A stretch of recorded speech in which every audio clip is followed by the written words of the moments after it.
Hello students, this is the video lecture of grade 11 maths. Today we are going to solve question number 15 of exercise 9.2.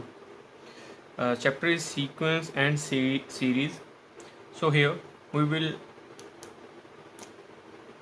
try a question 15.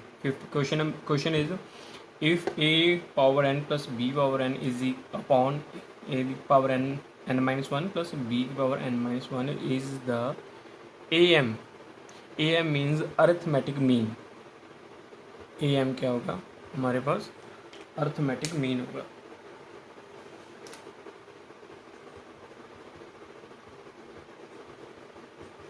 हमने already पढ़ रखा है कि arithmetic mean क्या है। Then find the value of n। तो find हमने क्या करना, जो n की वैल्यू है, कितनी नंबर ऑफ टर्म्स है, ये फाइंड आउट करनी है। सो सबसे पहले अर्थमेटिक मीन के बारे में थोड़ा रिवाइज कर लें कि व्हाट इज़ अर्थमेटिक मीन। तो हमने पढ़ रखा है कि अगर हमारे पास कोई भी सीक्वेंस है लाइक 2 4 6 8 10, अगर ऐसा कोई भी सीक्वेंस है हमारे पास, तो इसका अर्थमेटिक मीन हम कैसे निकालेंगे। लाइक अगर हमने कोई भी 3 टर्म्स कंसीडर कर लें, लाइक 4 6 एंड 8, कोई भी 3 टर्म कंसीडर कर लें कंसिक्यूटिव, तो क्या होता है कि जो पहले वाली टर्म है प्लस लास्ट वाली टर्म, जो थर्ड टर्म है, लाइक 4 प्लस 8 ओवर 2, वैसे हम जो ये टर्म बनी, तो ये बनी 4 6 8 means A B and C बनी। A is our 4, B is our 6 and C is our 8। अगर हमने A B C का मीन निकालना है, अर्थमेटिक मीन, तो हम क्या करते थे, A प्लस C ओवर 2, ये हमारा मीन आ जाता है। मीन्स जो सेंटर वाली टर्म है, ये हमारे पास उसका मीन आ जाता है अगर उसका जो डिफरेंस है वो सेम हो। Like 4 plus 8 over 2 is equal to 12 over 2 and 12 over 2 is equal to 6। So it will become a centre. जो मिडल वाली टर्म है वो हमारे पास उन तीनों टर्म का मीन आता था। तो इसी के अकॉर्डिंग हम यही क्वेश्चन सॉल्व करेंगे। लाइक अगर मैं एक और सीक्वेंस लूँ अर्थमेटिक मीन को और समझने के लिए, लाइक मेरे पास एक एग्जांपल है 3 6 9 12 15। ओके, तो मैंने क्या करना है, इनमें से कोई भी 3 टर्म ले लेनी है, तो उनका जो मीन निकालूंगा। लाइक मैं अगर 9 12 एंड 15 का मीन निकालना है, तो मैं क्या करता हूँ 9 प्लस 15 ओवर 2, तो ये मेरे पास आ जाएगा 24 ओवर 2 इज इक्वल टू 12। ठीक है, तो इन तीनों टर्म में से जो मिडिल वाली टर्म होगी ये सारी टर्म का क्या होगा, मीन होगा। तो इसी तरह के क्वेश्चन आपको मिलेंगे। लाइक अगर आपने कोई भी कम्पिटिटिव एग्ज़ाम देना, कोई बैंकिंग का एग्ज़ाम देना है या फिर कोई भी गवर्नमेंट एग्ज़ाम देना है, तो उन एग्ज़ाम में से ये आपको क्वेश्चन मिलेंगे। Like these type of questions are very very important। Like अगर मेरे पास एग्जांपल है कि मेरे पास 12 ये टर्म मिसिंग है, 18 21, सिंपल सी एग्जांपल है कि जो डिफरेंस है वो सेम आ रहा है, तो हमें क्वेश्चन है कि find out the missing term. जो मिसिंग टर्म है वो हमने फाइंड करनी है। तो ये सिंपल फार्मूला ये लगेगा कि जो फर्स्ट और जो उस मिसिंग टर्म से पहले वाली और उसके बाद वाली टर्म ले लेनी है, उनको प्लस करना, 12 प्लस 18 ओवर 2, तो इन दोनों का मीन निकल जाएगा जो हमारे पास सेंटर वाली टर्म होगी। और 18 plus 12 is equal to 13 over 2 and it will become 15। तो 15 हमारा क्या हो जाएगा, आंसर हो जाएगा। तो अगेन मैं रिपीट यही कर रहा हूँ कि इन ऐसी तरह के क्वेश्चन, इस टाइप के क्वेश्चन आपको आगे आपके, अगर आपने कोई प्लेसमेंट का पेपर दे रहे हो, एग्ज़ाम दे रहे हो, या कम्पिटिटिव एग्ज़ाम दे रहे हो, बैंकिंग का या कोई भी गवर्नमेंट एग्ज़ाम, तो उन एग्ज़ाम में इस तरह के क्वेश्चन आएंगे लाइक दिस, कि हमने कोई भी मिसिंग टर्म फाइंड आउट करनी होगी। तो ये सिंपल एंड ईजीएस्ट वे है to find out this missing term. तो हम बैक टू अवर क्वेश्चन कि इस क्वेश्चन में हमें इसका क्या रिलेशन है। ठीक है, हमने फाइंड आउट तो यही करना है, value of n find out करनी है। हमारे पास गिवन ये है कि if this term is the arithmetic mean between A and b. A and b means क्या होता है कि अगर मेरे पास ये तीन है, ये ए है, ये बी है, ये सी है, ये तीन टर्म है, तो क्वेश्चन के अकॉर्डिंग क्या है, कहता है ये टर्म हमारी अर्थमेटिक मीन है। ऑब्वियस है, जो सेंटर वाली टर्म होती है, जो मिडिल टर्म होती है, वो मीन निकलती है। लाइक अगर मैं जर्नल टर्म की बात करूँ, ए बी एंड सी है, इन तीनों टर्म का मैंने मीन निकालना है, तो मेरा मीन क्या हो जाएगा, A plus C over two is equal to B. Okay, तो ये तीनों टर्म को मैं ऐसे अगर मीन निकालना है तो मैं बी को ए प्लस सी ओवर टू लिख सकता हूँ। ओके, तो उसी यही हम पुट कर लाइक यही मेथड या ये इसको यहाँ पे अप्लाई करेंगे, क्योंकि वो कहता है कि ये वाली टर्म है, इफ़ अगर ये टर्म ए एम है, अर्थमेटिक मीन है, ये हमारा मीन निकला, ये अगर मीन है between A and b, a and b मतलब कि कोई भी ए है और बीच में ये टर्म है एंड बी है, ठीक है। तो इसका अर्थमेटिक मीन कैसे निकालेंगे, A plus B over two is equal to this term whole term. चलो सॉल्व करते हैं आगे। तो उसने बोला है कि अगर ये टर्म ए की पावर एन प्लस बी की power N over A N minus one plus B N minus one is the arithmetic between A and B, तो is equal to A over B plus two, कि इन दोनों का arithmetic mean ये है, ठीक है। तो ये अप्लाई कर लिया हमने, तो अब इसके क्रॉस मल्टीप्लाई करते हैं। This will become two into a power N plus B n is equal to a plus b into a N minus one plus B N minus one, ठीक है। आगे इसको हम मल्टीप्लाई कर लेते हैं, जो ब्रैकेट्स हैं उसको खोलेंगे। Like this will become two a n plus two B n is equal to, अब फर्स्ट ऑफ ऑल ए को इस होल टर्म से मल्टीप्लाई करेंगे तो and this will become a into a N minus one plus a into b N minus one plus, अब b को इस whole term से मल्टीप्लाई करेंगे then this will become b into a N minus one plus b into b N minus one. तो ये सारी term open होगी, multiply होगी। तो अब क्या करेंगे कि लाइक यहाँ पे ए है और ए की पावर एन माइनस वन है, तो अगर ए की ये यहाँ पावर वन है, ठीक है, ये अगर पावर कुछ भी नहीं थी तो पावर मीन हम अज्यूम करते हैं कि वहाँ पे वन है, ठीक है। उसी तरीके से यहाँ भी बी की पावर वन होगी, ठीक है। तो हम क्या करेंगे, अगर बेस सेम है तो पावर्स क्या होती हैं, ऐड, ठीक है। If base are same power will be added, तो वही अप्लाई करेंगे। Two A power N two B की power N is equal to, अब पावर ऐड कर देंगे N minus one plus one, okay, and here A B N minus one plus B A N minus one plus B N minus one, यहाँ पर power add हो जाएगी plus one, ठीक है। तो पावर ऐड होगी तो ये माइनस वन है, ये प्लस वन है, कैंसिल आउट हो जाएगा, सिर्फ ए की पावर एन रह जाएगी, यहाँ पे भी बी की पावर एन बच गई। तो अब क्या करते हैं कि जो टू ए की पावर एन है उसको यहाँ पे लेफ्ट हैंड साइड लेकर आ रहे हैं, टू ए पावर एन, यहाँ पे ए की पावर एन है माइनस ए की power N plus two B n, तो ये तो गया, अब ये भी minus b n is equal to A B N minus one this plus B A N minus one this will, ठीक है।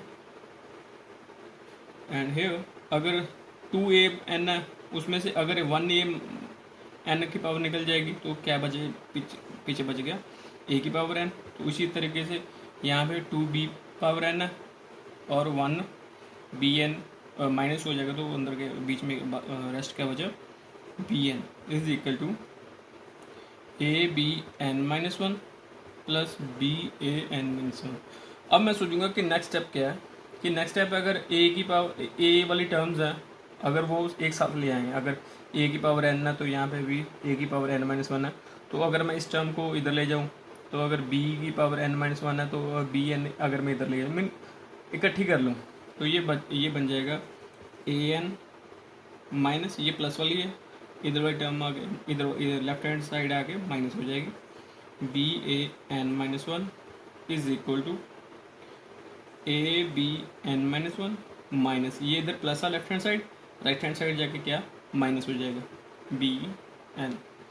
अब इन दोनों में से देखूँ कि अगर कॉमन आ रहा है तो कॉमन क्या आएगी वैल्यू इन दोनों में से, ठीक है। तो इन दोनों में से कॉमन वैल्यू देखूंगा, अगर ए की पावर एन है तो यहाँ पे ए एन माइनस वन है, तो अगर ए एन माइनस वन क्या होगी, लोएस्ट टर्म होगी, लाइक दे है डिफाइन करने जा रहा हूँ कि अगर मेरे पास टर्म है ए वन ए टू ऐसे है ए एन, ठीक है। तो ए एन से पहले क्या टर्म होगी A N minus one, a N के बाद क्या होगी ए एन प्लस वन, ठीक है। तो उसी तरीके से अगर ए वन ए टू ये कॉमन है तो इन दोनों टर्म से कॉमन क्या आ जाएगा, ये दोनों ये टर्म, ठीक है। A N minus one common आ जाएगी और पीछे क्या बचा ए की पावर ए एन, तो उसी के अकॉर्डिंग ये हम ए की power n a N minus one common ले लेंगे, तो ये बन जाएगा हमारा a N minus one common ले लिया, ठीक है। तो अंदर क्या बचा ए माइनस बी, ठीक है। यहाँ पे एन माइनस वन कॉमन ले लिया, यहाँ से भी एन माइनस वन कॉमन ले लिया, ठीक है। इसमें से भी तो सिर्फ क्या बचा ए एन ही बचा, लास्ट टर्म ए एन बची और यहाँ पे सिर्फ बी बचा, ठीक है।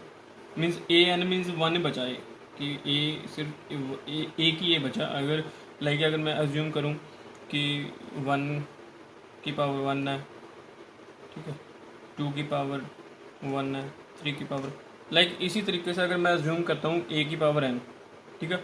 अब ए वन है, ए टू है, ए एन माइनस वन है, ए एन है, ये तो कॉमन निकल गया मेरा, बीच में क्या बचा सिर्फ ए की ए बचा, ठीक है। तो उसी तरीके से अगर ए की सिर्फ ए की ए बचा और minus b and right hand side भी सेम है कि अगर b N minus one common ले रहा हूँ तो अंदर क्या बचेगा ए माइनस बी, ठीक है। और यहाँ पे left hand side right hand side के में दोनों में सेम टर्म्स है ए माइनस बी, तो ये कैंसिल आउट हो जाएगा। रेस्ट क्या बचा हमारे पास A N minus one is equal to B N minus one. तो आगे क्या करूँ, क्या मुझे वैल्यू क्या निकालनी, एन की वैल्यू निकालनी है, मीन्स यहाँ पे ये एन की वैल्यू निकालनी है, फाइंड आउट करनी है। तो मैं क्या कर रहा हूँ कि अगर राइट हैंड साइड वाली टर्म को मैं नीचे इसके डिनोमिनेटर में लेकर आ रहा हूँ तो यहाँ पे क्या बच जाएगा वन, ठीक है। A N minus one over B N minus one is equal to one, ठीक है। यहाँ ये इधर शिफ्ट हो गया और यहाँ पे सिर्फ एक बचा। अब मैंने फाइंड आउट करना है कि एन की वैल्यू, ठीक है। तो अब अगर कोई भी यहाँ पे राइट हैंड साइड अगर मैं कोई भी चीज़ लेकर आ रहा हूँ और उसकी डिग्री वन है, लाइक अगर x की डिग्री वन है तो दिस विल बिकम वन, तो इट मीन्स मैं वन को कुछ भी लिख सकता हूँ, बट उसकी ये कंडीशन क्या है कि उसकी डिग्री या उसकी पावर ज़ीरो होनी चाहिए, ठीक है। तो उसी तरीके से अगर मैं a ओवर b में कॉमन ले रहा हूँ n माइनस वन, ठीक है, तो अगर मैं वन को ऐसे लिख रहा हूँ a ओवर b की power zero, a over b is equal to one, अगर किसी भी टर्म की वैल्यू ज़ीरो है या पावर ज़ीरो है वो वन की इक्वल होगा, ओके। तो हमने ये पढ़ रखा है, पता है हमें कि जब टर्म्स सेम हो इक्वल टू के इधर और दूसरी तरफ टर्म्स हमारे पास सेम हो तो उसकी पावर क्या हो जाएगी, इक्वल हो जाएगी। अगर लाइक एग्जांपल है टू की पावर एक्स है इज इक्वल टू टू की पावर थ्री है, ठीक है। तो अगर टर्म दोनों तरफ सेम है तो x is equal to three, ठीक है, तो ही बनेगा है ना दोनों एक तरफ। अगर ये एट है तो ये एट कैसे बनेगा, अगर टू की वैल्यू थ्री पुट करूँगा तो, ठीक है। तो उसी तरीके से अगर मैं ये क्वेश्चन सॉल्व करूँ कि दोनों टर्म सेम है और पावर क्या हो जाएगी, इक्वल हो जाएगी, तो इससे मैं एन की वैल्यू फाइंड आउट कर सकता हूँ कि n is equal to one, ये माइनस वन उधर जाके प्लस वन हो गया। ये हमारा आंसर होगा कि इस क्वेश्चन का answer n is equal to one है। चलिए हमारे पास क्वेश्चन नंबर 16 है कि between 1 and 31 m numbers have been inserted in such a way that the resulting sequence is an AP। चलो हमें ये बता दिया गया कि जो भी सीक्वेंस बनेगा m नंबर्स इंसर्ट करके वो AP बनेगा। चलो इजी हो गया कि हमें ये पता चल गया ये सीक्वेंस ए पी है।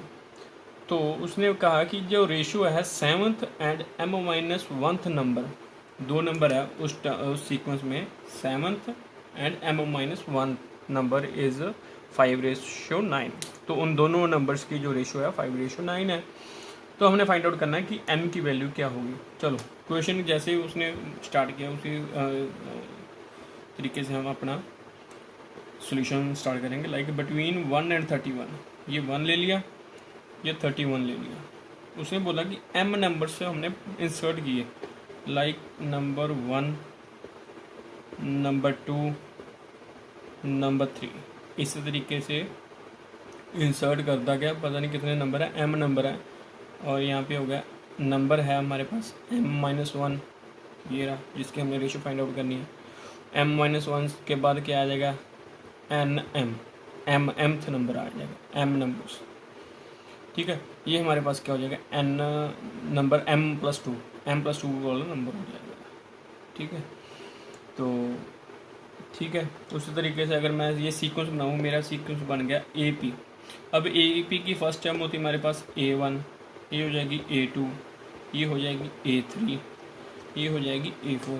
उसी तरीके से ये बन जाएगी AM, ठीक है, और ये बन जाएगी AM+1, और ये बन जाएगी AM+2, ठीक है, ये वाली टर्म, ठीक है, क्योंकि ये मैंने 1 से शुरू किया, ठीक है। तो अकॉर्डिंग टू क्वेश्चन कहता है कि जो 7th टर्म है मेरे पास, ठीक है, 7th टर्म कोई भी हो, ठीक है, यहाँ पे 7th टर्म लिख ले A7, तो नंबर यहाँ पे क्या हो जाएगा 8, सॉरी नंबर 7 है, number 7th term, 7th number, और यहाँ पे 8th टर्म हो जाएगी, ठीक है। नंबर 7th होगा, टर्म हमारे पास A8 होगी। तो उसके अकॉर्डिंग क्या बोला उसने कि 7th टर्म मेरे पास किसके इक्वल है, A8 के इक्वल है।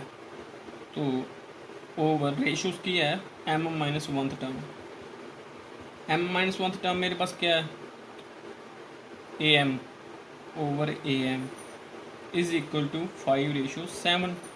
तो इन दोनों नंबर्स की रेशियो क्या है, 5:7। चलो हमने अपनी स्टेटमेंट के अकॉर्डिंग ये अपना सॉल्यूशन रेडी कर लिया। उसके बाद क्या करेंगे, सॉल्व, कि कैसे सॉल्व होगा कि अगर इसका मैंने 8th टर्म कोई भी एक पर्टिकुलर टर्म निकाल लिया, उसके लिए मेरे पास क्या फार्मूला होता है कि A8 is equal to A+n-1 into d, कि यहाँ पे n की वैल्यू 8 है, ठीक है।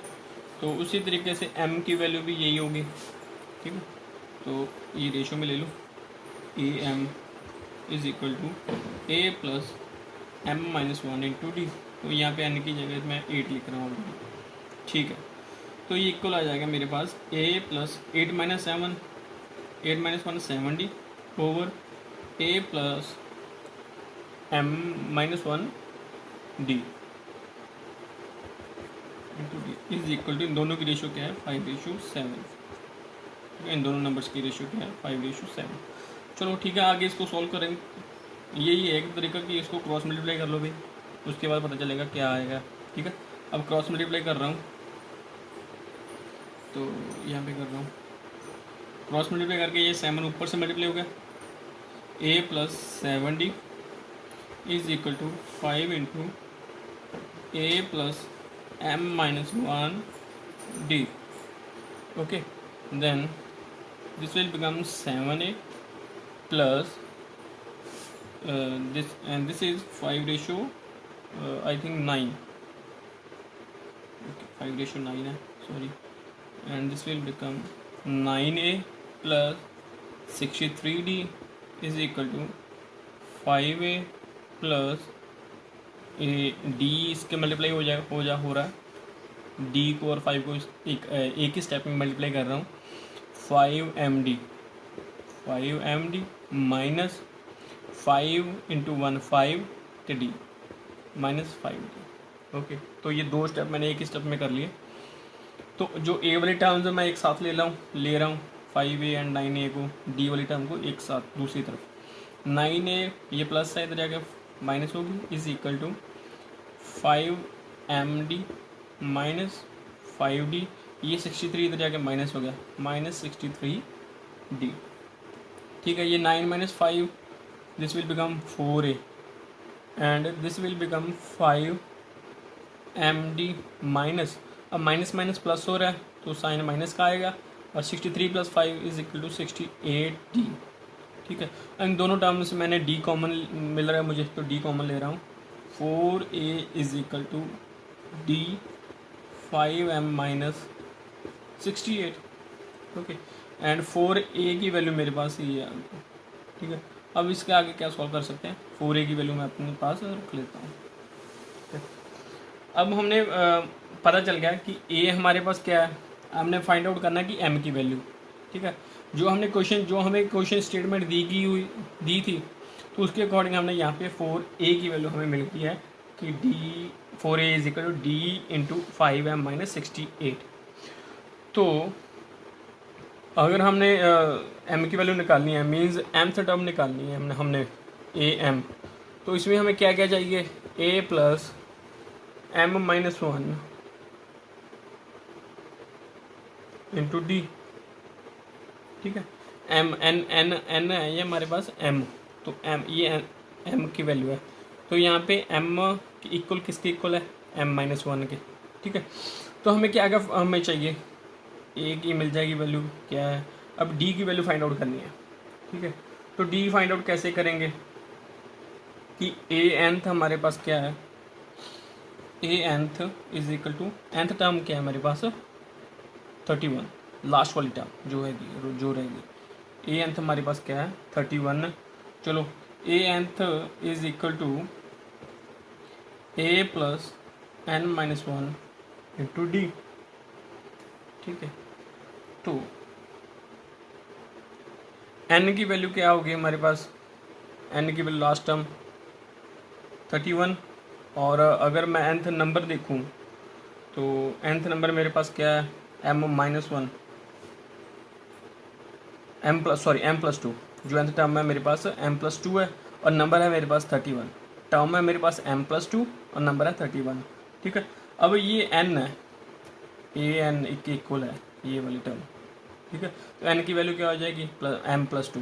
ठीक है, तो इन दो एक टर्म कौन सी है, ये ऊपर वाली टर्म होगी, ये टर्म कौन सी है, a nth टर्म है।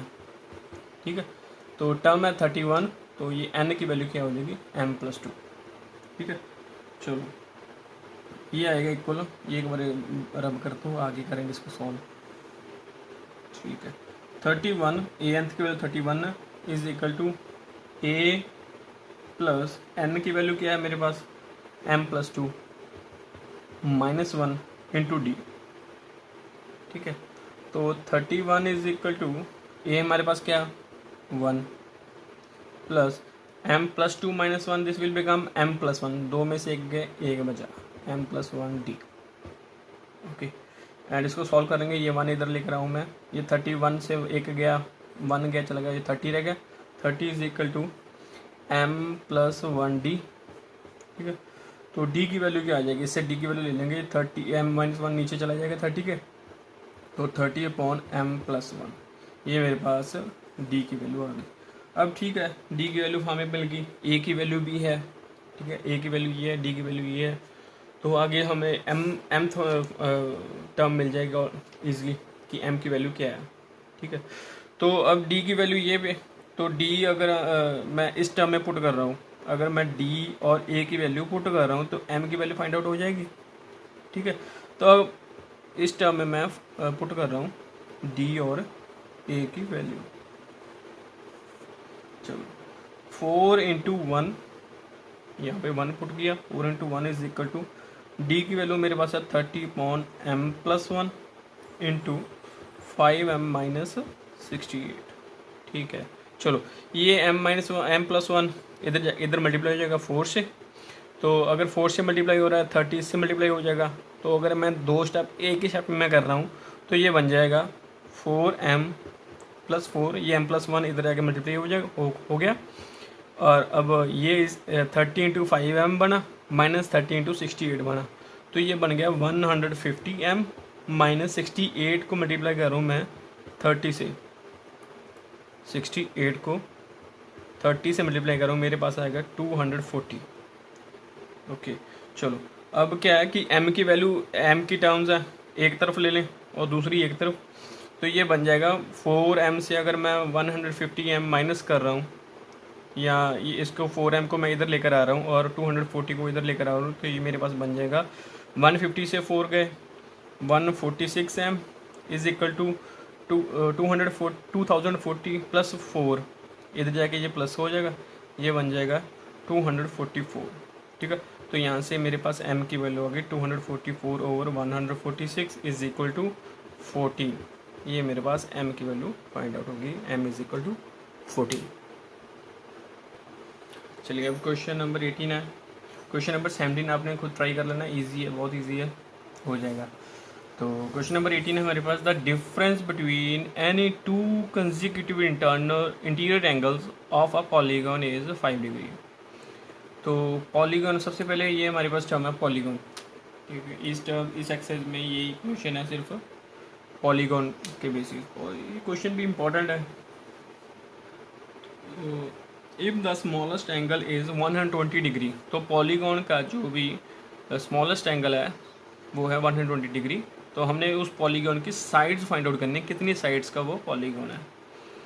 तो ठीक है, सबसे पहले हम ये एक बार रिवाइज कर लें, आपने ऑलरेडी कर रखा है कि पॉलीगॉन्स क्या होते हैं। ठीक है, तो अब जिन बच्चों को नहीं पता या निकल गया माइंड से, वो एक बार रिवाइज कर लें कि पॉलीगॉन क्या है। लाइक अगर पॉलीगॉन वो है कि अगर जो भी हमारे पास फिगर है वो क्लोज्ड है, ठीक है, ऑल द क्लोज्ड पॉलीगॉन, सबसे पहले पॉलीगॉन कर रहे हैं। ठीक है, पॉलीगॉन की डेफिनेशन क्या होगी, all the closed figures are called polygons. कोई भी फिगर है वो क्लोज्ड है, लाइक ट्रायंगल है, क्वाड्रिलेटरल है, ठीक है, उसके बाद पेंटागन है, हेक्सागन है, तो ये कोई भी क्लोज्ड फिगर है वो हमारे पास क्या होगी, पॉलीगॉन होगी। अब क्लोज्ड फिगर बनने के लिए कम से कम तो 3 साइड चाहिए ही चाहिए ना, दो, मैं ये नहीं कह सकता कि सिर्फ 2 लाइन से या 2 साइड से वो पॉलीगॉन बन सकता है। ठीक है, उसको कम से कम ये 3 साइडें चाहिए। ठीक है, तो इन पॉलीगॉन्स का अगर मैं सम कर रहा हूँ, अगर जो इंटरनल एंगल्स हैं उनका अगर मैं सम कर रहा हूँ, तो मेरे पास फॉर्मूला होता है sum of interior angles is equal to n-2 into 180 degree. ठीक है, तो यहाँ पे n क्या है मेरे पास, number of angles, n is equal to number of sides कह लो, एंगल्स कह लो। ठीक है, जो ये एंगल्स हैं, ठीक है, कितने नंबर्स हैं। ठीक है, अगर मुझे फाइंड आउट करना है कि ये जो भी इंटीरियर एंगल्स हैं इनका सम क्या है, ठीक है, वन लाइक दिस 1 2 3 है, ठीक है, 3 एंगल हैं, तो इनका सम क्या होगा, ठीक है, तो इन तीनों एंगल्स का सम क्या होगा, मेरे पास ये फॉर्मूला है। ठीक है, तो n मेरे पास क्या है, कितने उसके नंबर ऑफ स्लाइड्स हैं, नंबर ऑफ साइड्स हैं, यहाँ पे 3 साइड्स हैं, 3 - 2 1 हो जाएगा इंटू 180 डिग्री। ठीक है, तो उसका एंगल्स का सम क्या होगा, 180 डिग्री। ओके, चलो क्वेश्चन को शुरू करते हैं, स्टार्ट करते हैं। क्वेश्चन दिया गया है कि कंसेक्यूटिव इंटीरियर एंगल्स हैं of a polygons is 5 degree. ठीक है, तो कोई भी एक पॉलीगॉन अज्यूम करने, लाइक मैं अज्यूम कर रहा हूँ हेक्सागन। ठीक है, हेक्सागन ऐसा है। ठीक है, तो एक मैंने पॉलीगॉन कंसीडर कर लिया, लेट कर लिया, अज्यूम कर लिया। ठीक है, तो वो कहता है कि कोई भी 2 कंसेक्यूटिव इंटीरियर एंगल्स हैं, जो है डिफरेंस है 5 डिग्री का, और स्मॉलेस्ट एंगल मेरे पास क्या है, 120 डिग्री। मीन्स अगर मैं ये कहूँ कि ये 120 डिग्री है, ठीक है, तो ये बनेगा 125। ठीक है, ये बनेगा 130, इसी तरह से 135। ठीक है, ये ऐसे चलता जाएगा मीन्स। चलिए, तो अब उनका डिफरेंस क्या है, 5 डिग्री का है, 120 से 125, 130, 135 आगे इसका पता करना है कितने इसकी साइड्स हैं। चलिए, तो मेरे पास ये ए भी बन जाएगी एक तरीके से कि स्मॉलेस्ट है 120 डिग्री उसके बाद 5 डिग्री का इसका डिफरेंस आ रहा है, ठीक है। तो लास्ट टर्म मुझे number of terms find out करनी है, ये चीज़ बन गई, ये मेरे पास एक ए बी बन गई। तो इससे इजी हो जाएगा मेरे क्वेश्चन सॉल्व करना, ठीक है। तो आगे क्या है इस क्वेश्चन को सॉल्व करने के लिए कि कहता है कि जो सम है कि हमें इंटीरियर का सम ऑलरेडी पता है कि फॉर्मूला n-2 इंटू 180 डिग्री, ठीक है। तो अगर ये ए पी का सम, टोटल ए पी का सम इसकी इक्वल रख लें तो हमें फाइंड आउट हो सकती है एन की वैल्यू कि नंबर ऑफ टर्म्स कितनी है। तो इस ए पी का सम कैसे फाइंड आउट करेंगे, a s n is equal to n over two a plus n minus one into d, ठीक है। ये इसका सम है। तो ये सम ऑफ उसके एंगल्स हैं इस पेंटागन के n-2 इंटू 180 डिग्री, ठीक है। ये इसके को रख ले रहा हूँ क्योंकि मुझे फाइंड आउट करना है n की वैल्यू कि नंबर ऑफ टर्म्स कितनी है। चलो अब मैं जो मुझे दिया गया हुआ है उसको मैं पुट कर रहा हूँ सिंपली, ठीक है। तो n की वैल्यू दी नहीं गई तो n/2 आ जाएगा। 2 इंटू ए मेरे पास है 120 डिग्री प्लस n-1 डी मेरे पास है 5 is equal to n-2 into 180 degree, तो ये सेम रह जाएगा। इसको मल्टीप्लाई कर रहा हूँ 180 n आ जाएगा माइनस 360 आ जाएगा, ठीक है। तो अब ये 2 को मैं इधर लेकर आ रहा हूँ तो मल्टीप्लाई हो जाएगा ये 2 इधर आके। तो ये n को मैं इसके ये टर्म से मल्टीप्लाई कर रहा हूँ तो ये बन जाएगा 120 into 240, this will become 240n plus ये 5n into N 5n square हो जाएगा। ये दो स्टेप मैं एक स्टेप में कर रहा हूँ, यहाँ पे 5 को n से मल्टीप्लाई कर रहा हूँ और ये n को इसके साथ ही मल्टीप्लाई कर रहा हूँ क्योंकि ये मेरे पास n को इस टर्म से होल टर्म से मैंने मल्टीप्लाई करना है। तो ये बन जाएगा 5n square minus 1 into n 5n is equal to ये 2 इसके साथ मल्टीप्लाई हो रहा है, 2 इधर आ रहा है। तो ये बन जाएगा 2 इंटू 180 360n माइनस 360 इंटू 2 720, ठीक है। तो ये इसको एक आई थिंक क्वाड्रेटिक इक्वेशन बन जाएगी 5n square minus 5n plus 240n, ये इधर आके माइनस 360n, ये इधर आके प्लस 720 हो जाएगा, ओके। तो ये बन जाएगी मेरे पास एक क्वाड्रेटिक इक्वेशन 5n स्क्वायर। अगर इसको मैं सॉल्व कर रहा हूँ तो मेरे पास ये आ रहा है 125n minus 125n plus 720 is equal to 0। अब इस क्वेश्चन को सॉल्व करने के लिए सबसे पहले मैं क्या करूँगा, अगर मैं देखूँ कि ये 5 है n का जो काफ़ी है तो इसको अगर मैं कॉमन निकाल रहा हूँ तो ये बन जाएगा n square minus 25n plus 144 is equal to 0। तो 5 जो कॉमन है वो इधर जाके इसके साथ डिवाइड हो जाएगा तो ये इट विल बिकम 0। तो मैं इसको ये नहीं लिख रहा, स्टेप डायरेक्ट ही कर रहा हूँ। तो ये एक मेरे पास ये क्वाड्रेटिक क्वेश्चन बन गई। तो इसको अगर मैं फैक्टराइजेशन मेथड से सॉल्व करूँ, ठीक है, फैक्टराइजेशन मेथड लगाना है बाय फैक्टराइजेशन मेथड। तो मैंने फैक्टर्स बनाने हैं उसके, ठीक है। वो दो कौन से नंबर हैं जिसको मल्टीप्लाई करूँ 144 आ रहा है और प्लस माइनस करूँ 25 आ रहा है। ये बन जाएगा 16 into 9 is equal to 144 and 16 plus 9 25 आ जाएगा। तो ये है n square minus 16n minus 9n plus 144 is equal to 0।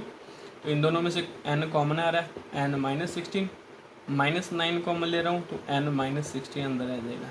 तो अगर इन दोनों टर्म से मैंने n माइनस 16 कॉमन लिया तो अंदर क्या बाद में क्या बचा, n माइनस 9 बच गया। तो n इज इक्वल टू 16 है and n is equal to 9। तो इन दोनों में अब कन्फ्यूजन ये हो जाएगी कि अब 16 टर्म्स है इसमें कि 9 टर्म्स में, ठीक है। अगर इस पेंटागन की बात करूं कि इस पेंटागन के कितने एंगल हैं, 16 एंगल होंगे या 9 एंगल होंगे, ठीक है। अब इसमें एक और याद रखने वाली ये बात है कि पेंटागन का जो भी इंटीरियर उसके एंगल होते हैं उनका जो सम है 180 डिग्री से कभी भी ऊपर नहीं जाएगा, ठीक है। अगर उनका सम 180 ऊपर जाएगा तो वो एक पॉसिबल नहीं है, ठीक है। तो अगर मैं 16 एज्यूम कर रहा हूँ, सबसे पहले मैं चलो 16 एज्यूम कर लूँ ठीक है। 16 का देखते हैं सम क्या बनता है कि n-2 इंटू 180 करूँ तो ये बन जाएगा 14 इंटू 180। ठीक है, तो ये उसका जो सम है ऊपर 180 से ऊपर चला जाएगा, तो ये बन जाएगा हमारे पास 252। ठीक है, अगर n की वैल्यू मैं 9 पुट कर रहा हूँ तो अगर 9 माइनस 2 ये बन जाएगा 7 इंटू 180। ठीक है, ये लेस देन उसके आ रहा है 180 के, ये हमारे पास 126 आ रहा है। ठीक है, तो n की वैल्यू मैं क्या करूँगा, n इज इक्वल टू 9 मेरा आंसर हो जाएगा। ठीक है, अगर मैं n की वैल्यू 9th टर्म में फाइंड आउट कर रहा हूँ, ठीक है, 9th लाइक अगर मैंने 9th टर्म फाइंड आउट भी करनी है जो इसकी लास्ट टर्म होगी, इस सीरीज़ की लास्ट टर्म होगी, तो अगर मैंने लास्ट टर्म फाइंड आउट करनी है, ये मेरे पास है a plus n-1 into d. ठीक है, a 9th कैसे निकलेगी, a मेरे पास है 120 प्लस n है 9 माइनस 1 8 इंटू 5 उसका जो डिफरेंस है 120 से 125, तो ये बन जाएगा मेरे पास 120 प्लस 40 इज इक्वल टू 160। ठीक है, 160 डिग्री इसका लास्ट टर्म होगी और इसका लास्ट एंगल होगा 160 डिग्री। ठीक है, तो ये मेरे पास n मैंने फाइंड आउट करना था कि कितने नंबर ऑफ मेरे पास एंगल्स बनेंगे, तो ये मेरा n is equal to 9 answer होगा। ठीक है, okay students, I hope you all understand and by this question your exercise 9.2 is over, so have a good day, thank you very much।